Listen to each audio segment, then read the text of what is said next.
今天趁着假日的时候来公司更换一下，有一台电脑主机的记忆体，原本是16GB 的，但是现在好像有点不太够用，因为我在上面还有开了一个虚拟机，那虚拟机本身其实也会占掉一些记忆体，然后也会用掉一些 CPU 的核心效能。那这一次呢，要更换的就是这个。直接把16GB 更新成32GB， 两条16G 给它插上去。这时候要先把外面这台装 ERP 的主机先搬出来。哎呦，我的乖乖啊！上面放了这个白沙屯妈祖的乖乖，希望保佑我们的机器都可以顺顺利利。好，接下来先拆除一下网路线跟电源线，电脑我已经关机了，可以直接拔，没有关系。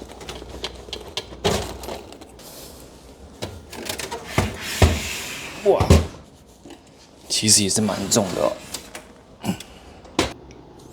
因为它这个外壳啊，一整片是玻璃的，所以其实还蛮重的。那我们先把车盖的螺丝先卸下来。哦，这个要用两只手操作了。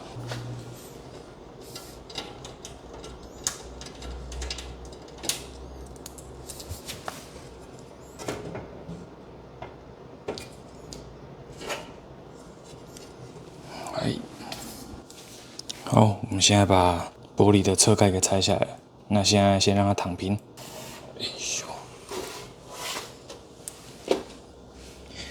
这台主机呢，当初是在原价屋买的，那是 DIY 的套装机，所以其实里面的用料布局规划都是原价屋他们自己规划的。那我们现在先把这个旧的记忆体给拆下来，可以看到这个板子其实蛮小张的。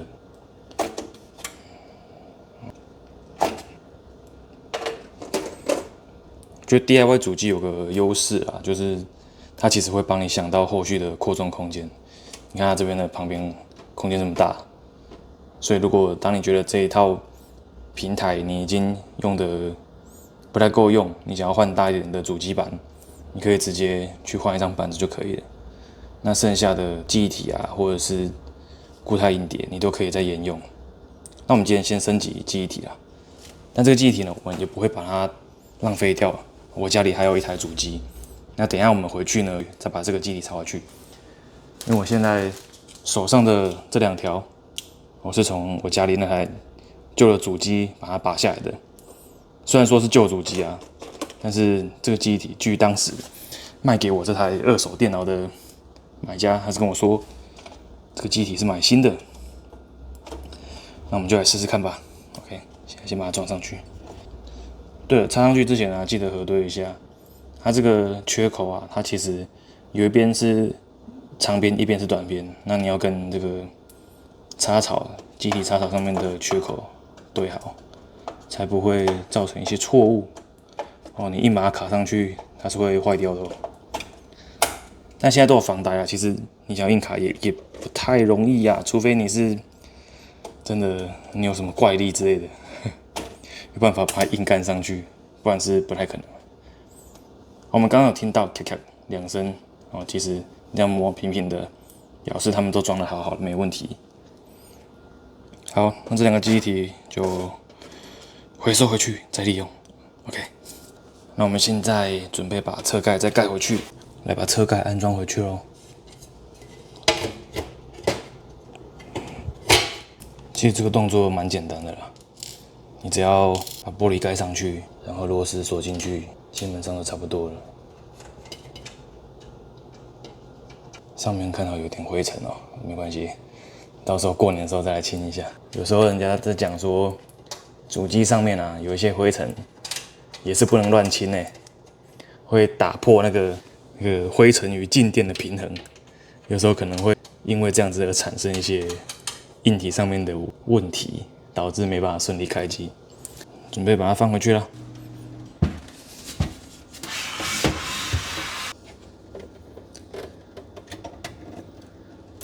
现在我们把电源跟网络都插回去了，再开启电源。OK， 成功点亮。我们待会会用云端连线进去看一下。好 ，OK， 我们现在顺利连线进来了。那我们就来检查一下机体有没有顺利读到。32GB， 有，没问题。我现在看到已经顺利读到了。那它的频率是2667。其实这点我也有点纳闷，因为那条机体上面明明就写3200，为什么要只能跑2667呢？这我也是蛮疑问，不知道是因为板子没有资源还是怎么样。我刚刚已经花了蛮多的力气把主机放回去，我不想再把它搬出来，也不想关机，不想再打开车盖，所以我现在呢就直接用这个 Windows 键加 R， 然后输入指令去查询一下系统资讯。OK， 我们来试一下，先把这一段复制起来。MSInfo 32，好，按下 Windows 键加 R，OK， 现在跑出了这个执行指令的视窗，贴上去，多了一个空格。哦，看到了 ，Baseboard 制造商 ，Baseboard 产品 MS7C88B460M Bomber。哦，好 ，OK， 那我们就用这个资讯来找一下资源的主机板吧，也都有3200。酷啊！没错，我又把它搬出来了。现在开机吧，真是的，不把它弄出来，我是没有办法今天好好的工作的。我们先进去 BIOS 里面看一下到底是什么问题好了。OK， 我们顺利进来到了 BIOS 里面，那我们可以看到，在这个 DDR4 这边竟然只有2666，到底是什么回事？哇！我刚刚来想一下，是不是有可能是因为我的处理器的关系，所以我去查询了一下 Intel 的官网 ，i5-10400的处理器，就是我目前用的这一颗。然后我往下一看，哎，真是把我惊呆了。原来它记忆体只支援到2666，所以就算我插3200的记忆体，它也没有办法跑上去，它只能降频到2666。好了，结案啦，我们可以死心把电脑摆回去了。好，我们今天终于回到家了。那我们等一下呢，就来把今天换下来的这2根记忆体，给它插上去在家里面的电脑。家里这一台其实也是有车头的机壳，但它是塑胶的，所以这台比较轻。那我们就来拆螺丝吧。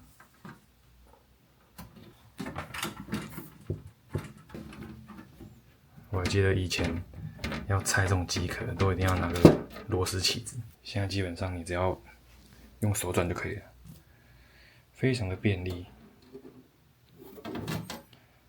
啊，这一片是塑胶的，非常轻，也不用担心不小心把它弄坏。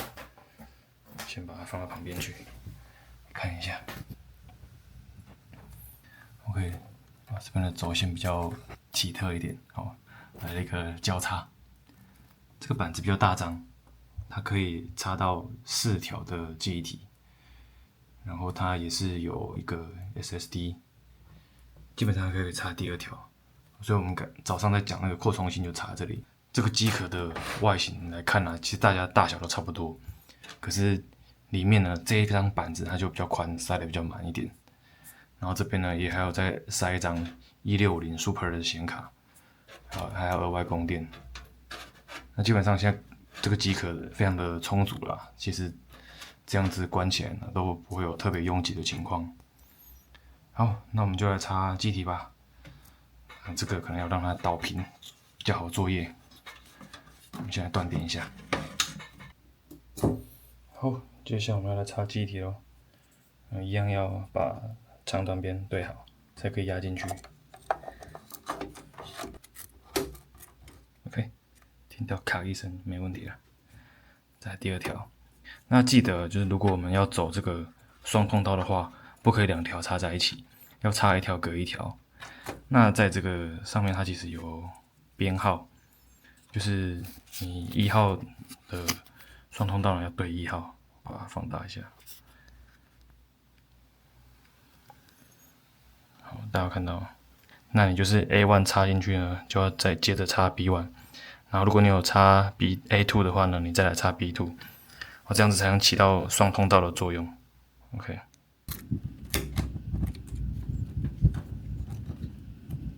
好，听到咔一声啊，确认一下2条有没有一样高。如果没有一样高的话，那要再重新插一下。OK， 现在2条一样高了，那我们就来把车盖关起来，开机吧。那我们准备来开机哦。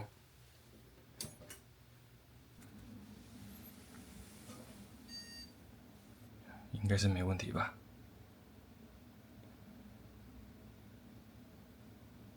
准备进入桌面喽。